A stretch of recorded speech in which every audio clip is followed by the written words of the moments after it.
by the Vice President herself as the head of the agency, no, of both the Office of the Vice President and Department of Education. So that they didn't even touch upon this issue.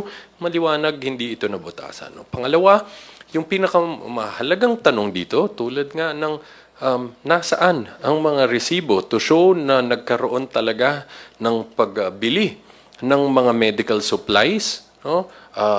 Hindi yan, they didn't even touch on this matter, no? Paano nangyari?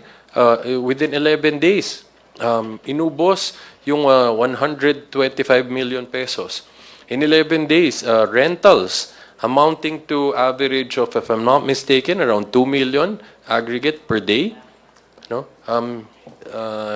Nakita naman natin, hindi na yan nausisa pa, no? So it means, no, the testimony of the witness on this matter stand.